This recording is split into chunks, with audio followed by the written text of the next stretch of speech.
Welcome to Career Tools. Today's topic, giving updates in staff meetings, part 1. Here we go.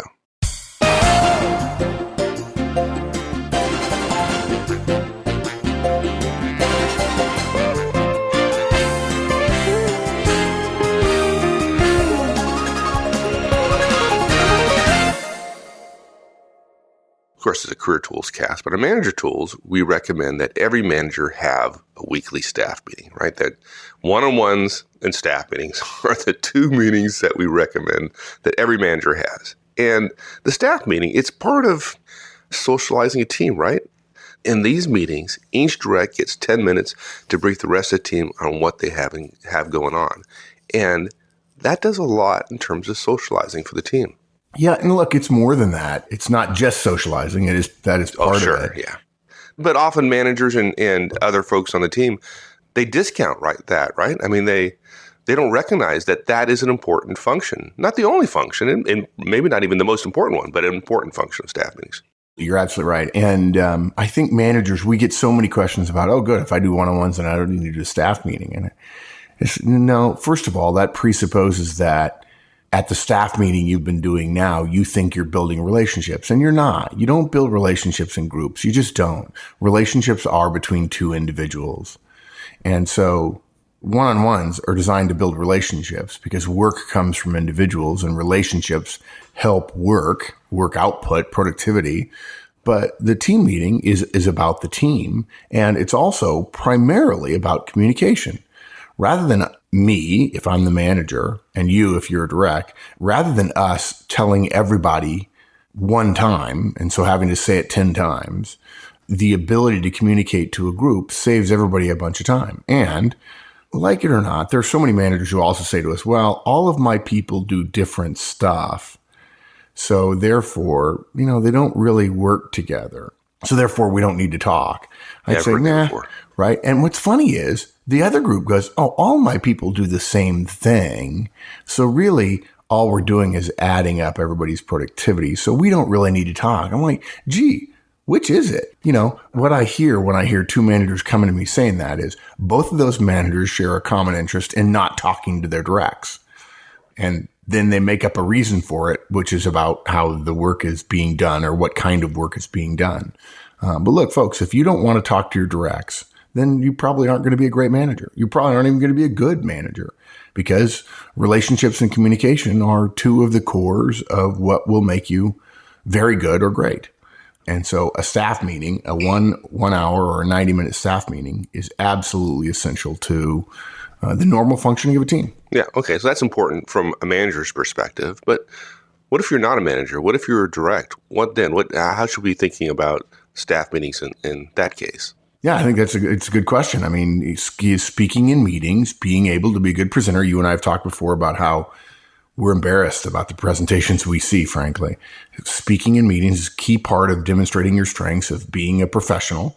And of course, if you do it well, that makes you look good, and that leads to promotions and more ability to impact the organization, which is a good thing. So this is important to get it right. We have 5 recommendations. Number 1, you've got to prepare. Why people don't prepare for meetings, I don't know. And it's not because they're busy, because you're going to be busy no matter what you do. I know people who have been at a job a week and don't really know the details, but they're busy immediately. And Parkinson's law always keeps us busy. Number 2, you've got to put the bottom line up front when you start talking. Number 3, we've got some recommendations about the content that you present on. And the thing that people miss is their accomplishments. That's the first bit of content. And the second thing you want to talk about is collaboration, things you can help others with or things you are helping others with. And then lastly, things you need help with, things you're behind on or things you need input for and so on. And number 4 and 5 are just 2 presentation reminders. Number 4 is speak up, and number 5 is posture. Look, you have to speak up. You can't just mumble. You can't just speak as if you were sitting down. Of course, if you're standing up, and you have to stand up like you intend to be in charge of the room when you're speaking, because when you're speaking, you are in charge of the room, even if your boss is in the room. Yep. Good. Okay. So now let's talk about preparation. Folks, yes, you need to prepare. We know that these things go through life cycles, right? We know what happens with weekly meetings, especially if it's just with your team, right? The first few times, you don't know quite what's going on, what's happening. And so we know we need to be prepared, right? So we do a little bit extra work. The next few times, we're the new boy or the new girl on the team. And so it's natural we want to impress folks. So we prepare. Sometimes, though, we become comfortable in the meeting. Usually, I don't know, Mark, I don't know about you, but my experience about 6 months or something around that time frame. Yeah, I think that's right. And then we start to think of it as a burden, right? The meeting's a burden. Oh, no, the flippin' staff meeting coming up. And guess what? Preparation becomes shorter and shorter and shorter until almost or just next to non-existent. That's how it works. Yeah, I wouldn't have gone as long as 6 months. I know people who, within a month, aren't preparing for a staff meeting. They know what they got to talk about. They got a couple of things in their head, and they mention a couple of things off the top of their head. And then they're surprised when we tell them later, boy, we just don't see that many good speakers in our travels around all the organizations we visit. There are times where even somebody who knows they're supposed to be prepared, that they have off days.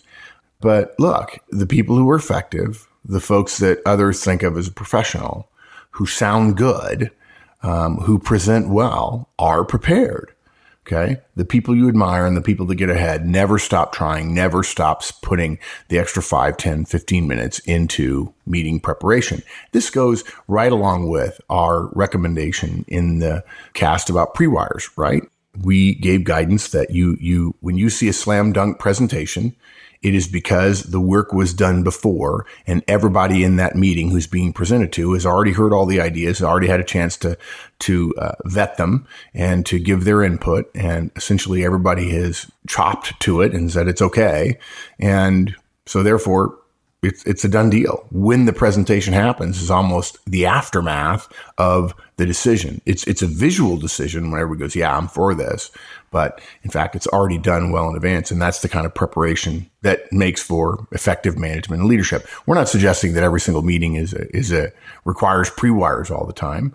But the folks who are effective at meetings that you see being effective, what you're seeing is the end result of their professionalism, not who they are as a professional, because they speak well.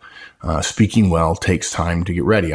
Mike, you and I have been talking recently about we're getting more and more custom requests from clients, right? And it takes me a long time to put together a day-long presentation. It takes me a month often, working in bits and pieces, because you have to prepare to make sure when you get in front of a group, it's going to be effective. And now there are people out there who go, yeah, okay, but staff meeting is a recurring thing. It's a regular thing. It's fairly straightforward. The agenda is set. The culture is set. The feel of the meeting is set. But look, really good managers and really good professionals don't let the fact that it's just our team, that kind of thinking, become an excuse not to prepare and not to take the meeting seriously. They have goals for every meeting they attend. They think in advance. Oh, yeah, I need to talk to X about Y. I need to talk to Y about Z, and so on. Each week, they give themselves a very short analysis of their performance, whether or not they achieve their goals. And this is not hard. It's not an hour of preparation for an hour-long meeting. Look, think about this scenario. An executive comes to your manager and says, I like what I've seen of Joe. What's your opinion, right? Do you think he's ready to be promoted? What do you think? Do you want your manager to reply like this? Joe's good. He works really hard to look good in your meetings, but he doesn't apply that kind of diligence all the time. When it's just a team, he's a bit lackadaisical. I can't recommend him yet, right? Yeah, not digging that. Yeah. Or think of something differently. The executive comes down and says, hey, I've seen, I like what I've seen of Joe. When I'm working with him, he seems like he's got his stuff together. What's your opinion? He says, yeah, the guy's good. He says, well, you know what? Let me come see him in his own element, right? Let's take away the added bonus of him knowing he's going to be talking to his boss's boss. Let's see how he does in a meeting. And you don't know that the executive is coming to the meeting, and so you don't prepare. And in the staff meeting, your briefing looks just like everybody else's. In fact, somebody else that this executive hasn't worked with looks pretty sharp. Like, he goes away and goes, yeah, I wasn't super impressed. Because probably the executive is saying, if this person's going to work for me, I don't want to promote him unless I really believe they can do the job that's one level up. And so I'm going to apply the 150% rule, which is, gosh, as a manager, you're going to have to run meetings and speak all the time. So therefore, he didn't really do all that well. Maybe I ought to wait a little bit. And you know what? Let me give my direct, Joe's boss, 6 months to shape him up in terms of presentation skills. Well, in 6 months, there may or may not be a role that's open, right? Yeah. That's the danger you're courting when you don't prepare. Okay. And from the other side, you're missing an opportunity. There's an opportunity in your boss's staff meeting to practice your meeting behaviors. You can practice speaking in front of a group. You can practice being persuasive. You can be seen to be supportive of your team. You can be seen to be listening well. You don't have to tell anyone what you're working on. You just have to work on it. So what do you prepare? Obviously, you prepare thinking about the content, which we'll talk about just a little bit, and the people who are going to be at the meeting. Content, again, we'll talk about this in a minute, but it's accomplishments, collaboration, and help. And then the people, you go around the room and think about what are you working with that relates to them? What might you brief relative to them that would be helpful or not? If there's anything you're going to say that it could be in any way deleterious to anybody else in the meeting, you make sure you let them know about that in advance and you talk to them about how they may want you to spin it a little bit. This is the kind of preparation, worrying about your content and about your relationships to other people in the room that makes you, it takes 15 or 20 minutes. And what you get is much better outcome. And you look notably better, particularly when there is an executive in the room. Exactly. Good. Okay, let's talk about BLUF. Now, we've talked about BLUF before. It stands for bottom line up front. We must have mentioned on Career Tools, and I know we have on Manager Tools many, many times. And our recommendation is that you use this method when you're giving updates, right? So BLUF is simply a way of reminding ourselves that when we speak, or when we write for that matter, start with the important part and then work backwards from there. The important part can be an accomplishment. It can be what you need help with or what you can help somebody else with. Some of us, that's the way we think, right? We just automatically put stuff up front. Yeah, it certainly is. It certainly is the way I think, partly because I've been dealing with executives for so long that there are very few executives who want stories, who want drama. And I've said this before, I'm sure I'll say it 1,000 more times in my life. This whole meme of presentations as drama and you draw people in with a great story, that might be good at an industry conference in order to be different rather than just throwing a series of slides up. Well, at that point, though, you're an entertainer. That's what I think. I think of the person as in an entertainment role versus a leadership or management role, for sure. Yeah, and one of my favorite moments at our conferences is I try to explain about email and about the need for brevity. And I tell people about the email I got with 12 paragraphs from a listener. And in the 11th paragraph, there were 5 sentences. And the 4th sentence was a question. And that was the only question in the email. And it started out with, Mark, I really need your help on something. And then he proceeded to tell me this long story. And 3/4 of the people in the room get the right answer to the question I posed to them. When I'm reading this 12 paragraph email, in the 11th paragraph in the 4th sentence, when I get the question, what do I immediately have to do when I read the question in order for me to answer it? And 3/4 of the room goes, oh, that's easy. You have to go back and read the entire story again because you have no context. The bottom line didn't come up front. And so therefore you don't know what was important and what wasn't important because you didn't know what the context was. If you don't deliver bottom line up front, particularly as you move further up the organization, you are going to have people wondering, what does this mean? What does this mean? What does this mean? And without context, they're not going to know how to respond to you. And if you're wondering why people are hanging back, staying in neutral, not engaging, it's because you didn't give them the bottom line up front. They don't know what you're telling them, what it means. Right. And it's dangerous. It's like that old joke that starts off with, you're driving a bus, you go to the first stop and 5 people get on. You go to the next stop, 3 people get on, 2 people get off. You go to the next stop, 10 people get on, 3 people get off. You go to the next stop, 5 people get off, right? And the punchline is not how many people are on the bus at the time. The punchline is, what's the name of the driver? Yeah, I've also heard it as, how many stops did you make? Or how many people are on the bus? And people say, oh, I've done the math and there's 7 people on the bus. And so, oh, well, I'm sorry I didn't tell you there were 20 people on the bus to start with. Right. Yeah. You literally have no context, right? Yeah. I like the way I did. I like it because the whole point of talking about numbers, it kind of implies a context that it's about numbers. And it's the same with the email you got, right? Somebody's telling you a story. You're trying to figure out where they're going with this. And you start picking up on clues. And then you get to the actual question in the 11th paragraph. And he's like, oh, I got it wrong. I got to go back. Yeah, exactly. Yeah, and that feeling of I got it wrong, the story that he was telling me, that feeling of I got it wrong is not helpful for the listener, for me, the reader. And I don't know. I mean, we've hesitated, right, Mike? We've talked about this before, about the Effective Presenter Conference, about teaching people how to present. We've been asked for it. We'd love to do it. But the fact is, it's enormously hard day or even 2 days of training to deliver because it requires people presenting, which is hard to do in terms of having big enough groups and keeping it budget-wise palatable for people. But one of the things that I would say over and over and over again that almost no one gets in presenting is it's about the audience. It's about the listener.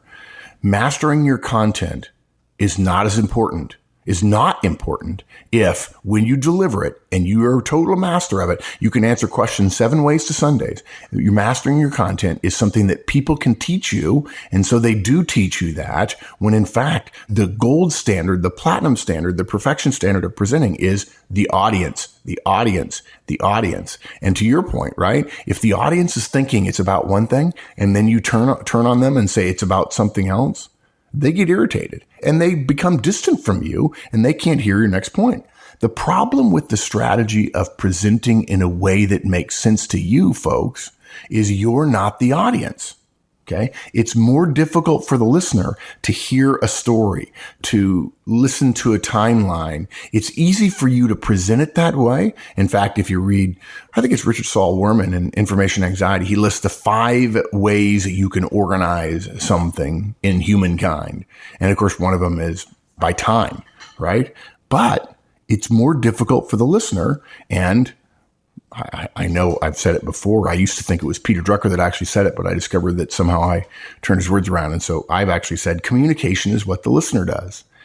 The listener, the audience, your teammates and your boss in a meeting start with a blank picture in their minds and add things up as you talk. If you give them the most important things first, it helps him or her build up a more accurate picture. Here's another example that Wendy shared, right? I was talking to Bob and the phone rang. I answered the phone and it was our number 1 customer asking about his latest order. I checked it on the computer, but it wasn't showing. So I said I had to call back. Then I looked on the computer in the warehouse and I still couldn't see it. So I talked to Jane and she looked on her computer and the order wasn't on there, right? Now, of course, when I'm telling this story, I'm trying to create the experience that I had of a little bit of concern and where's the order, number 1 customer and so on. So I talked to Jane. She looked on her computer. The order wasn't on there. She found it on the pre-orders database. It looks like no one sent it through to production. And as Wendy so rightly asks, right now, do you know what the problem is or what is expected of you if you're listening to this story? I have no clue. None whatsoever. None, right? I mean, it's an interesting story, but I don't care. I don't care what you did. And by the way, when I hear these kinds of things, I did this and then I did this and I did this, separate from the fact that we call that the dude, where's my car Chinese drive-through way of communicating. And then. It's all about you. It's not about the listener. It's not about the audience. And more importantly, it comes across as defensive that you're telling everybody how hard you have been working on this, clearly, apparently a problem, because it doesn't sound like a success. And of course, by the way, this story goes on to the person says, the order is due tomorrow. It'll take 3 days to make. We haven't started because we didn't have it on the production base. I don't know what to tell the customer. Right? I mean, yeah. Oh, okay. I thought you were going to tell me something about how inefficient our processes were or how you were surprised it was in pre-orders. Yeah. Okay. And then I have to go back through and think of everything, just like my story about the email, right? Contrast that, though, with I need some guidance on what to tell our number 1 customer. We found out that an order due tomorrow isn't in production and will be at least 3 days late. I've started the order now, but I don't know what to tell him, and I promised I'll call within the hour. Do you need to know what happened, everything that happened up until it, in order to help me? So, folks, even if you're one of those people who organize your thoughts into a timeline, I can't imagine that you think the second example, the contextual example, the listener-based example, the bottom line up front example, I can't imagine you don't think that's a better method. Yeah. And I can promise you this, if you think your way is better, you're not an executive or you're not briefing other executives. Because Mike, how many times have we given somebody, we've been talking to a client, we put together some analysis for them, we sit down for a meeting and we're the only ones in the room other than the chief, the senior person in the room who knows what's going to happen the moment she gets the deck. Is she going to turn to the last page and see what the bottom line is? Yeah, exactly. What are the recommendations and how much it's going to cost? Every time. Okay. You see that 500 times. You're like, okay, I better get to the bottom line up front. Yeah, and the cool part about the technique, if you put the bottom line up front, often what was an hour long meeting becomes 10 minutes because the boss says, yep, I got it. I got it. No need to go through the details. Thank you. Yeah. Next. Yeah. Oh, and by the way, the pre-wire helped there too, right? Yeah, a little bit. Yeah. Look, folks, when you're in the audience, when you know what you're being asked to do, which of course, when you're in the audience, you are being asked to do something, which is listen to understand. When you know what you're being asked to do, in other words, what to listen for in order to understand what, you know what information to listen for. And that means you're going to be better at making decisions based on the questions you're asked or the input the other person needs. So you've got to start talking bottom line up front when you brief, period. Thanks, everyone. That's it for part one. We'll finish this one up next week. In the meantime, have a great one. So long.